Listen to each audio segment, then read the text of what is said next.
Yo, what up big cats, MyEscape20 here, and today guys I'm here to bring you a gameplay and commentary of Borderlands 2, and what I have for you guys here today is a boss fight, and obviously it's a boss fight due to the title, but this is actually the Invincible from the Mr. Torg's Campaign of Carnage DLC. Now, I'm a little bit upset because I thought there were more than one Invincibles for this DLC, but it's not that way actually.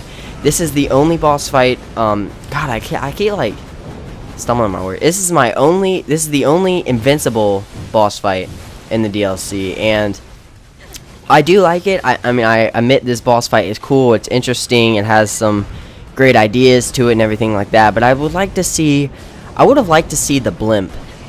For some reason, just facing that boss, I just knew, like in the back of my head, I was like, that's got to be Invincible, like coming up soon, because it was so hard and had so much health that, I mean, why wouldn't they? I mean, like, honestly, why wouldn't they make that one an Invincible? That would have been a lot harder than this one. Now, this did take a long time because Pyro Pete is actually, let me backtrack real quick. This is actually called Pyrocaustic Pete the Invincible, and sometimes it's the Ultra Invincible, just depends what mode he's in, but right now he's only Caustic Pete the Ultra Invincible, but he switches from fire, like his flamethrowers are like fire and what do you want to call it, corrosive, so that's why he's called that. And the only way, as you see right here, I'm cursed, the only way to get that off is to turn around like this. What are you doing? Okay, eventually I do it. You have to run through the water stream, and that's how you get it off. So see,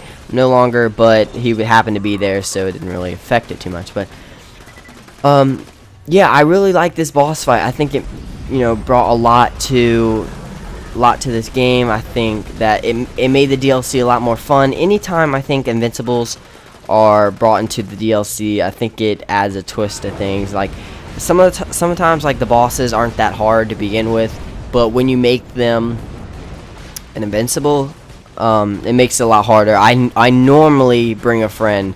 I beat Terramorphous by myself, but that's the only one I attempted to do by myself, because all the other ones I normally have my buddy Josh, because you know he understands the game like I do, and we get shit done. So apparently, so that's how I get videos for you guys. But anyway, let me go ahead and give you a couple tips to this boss fight, and then I'm gonna end the video, not end the video completely, but I mean like the commentary with a couple things, I guess, to fade out to the next thing. So let me go ahead and tell you some tips about this. My tip would be, obviously, take some distance. Now, I know, you know, that's probably like derp, you know what I mean? Obviously, take some distance, but it really helps if you're trying to avoid, you know, all his elemental damage. If you have a shield that is immune to corrosion or immune to fire, use it, because it would be very helpful. Sadly, mine is immune to electricity, and for those who don't know, it is the Slayer of Terramorphous shield, and I really like it a lot. It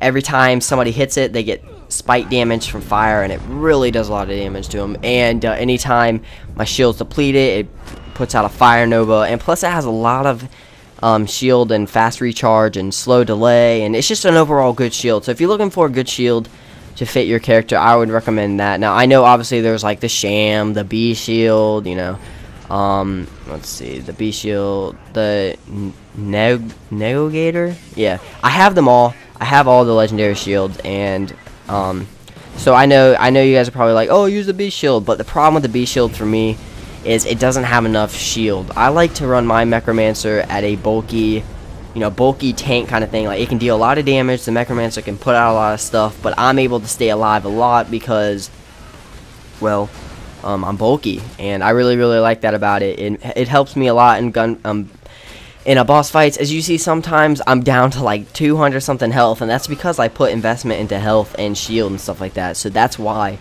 and that's why I do it. I rarely go down. I only honestly go down on Invincibles, and sometimes other boss fights, if you know they catch me off guard, or you know I'm over there blowing Sir Hamlock or something like that, you know, they catch me off guard like that. But other than that, I normally don't go down.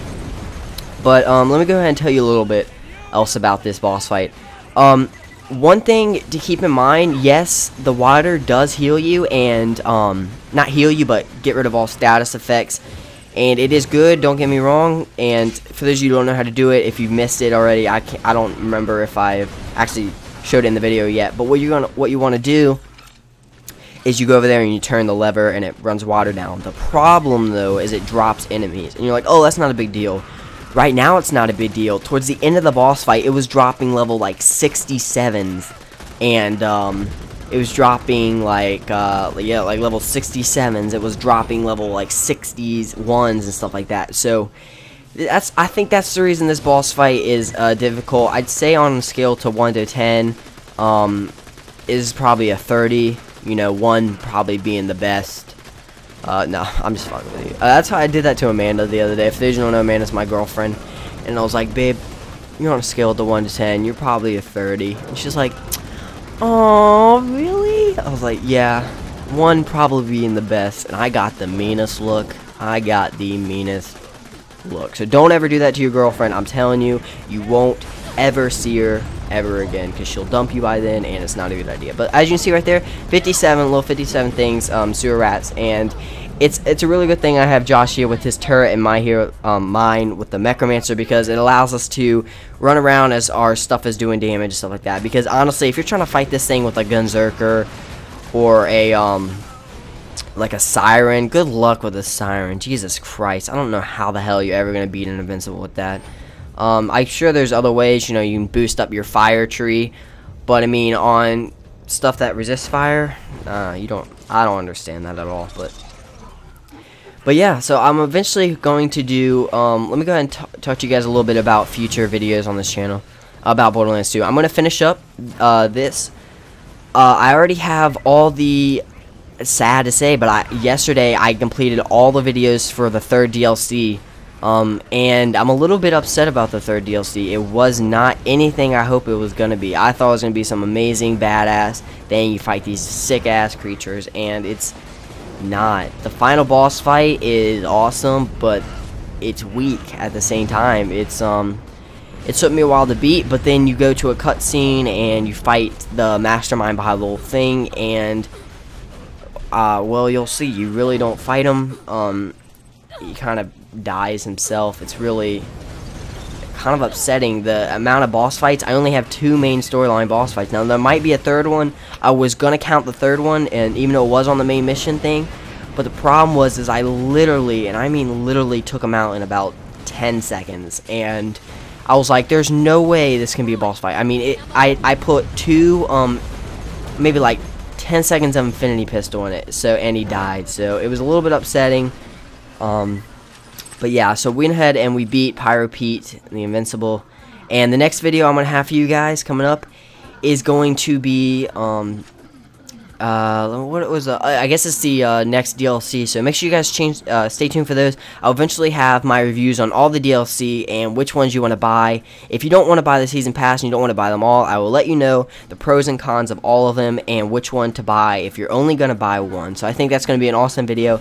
Stay tuned. It won't be out till the 4th DLC is out in June, but I also will have some Craig the Psycho gameplay as soon as that comes out. So let me know if you guys want to see that stuff. I'm really excited to be posting. Sorry this was a little bit longer video than normal, but Invincible sometimes take a little bit. So next time I'll try to edit it down a little better.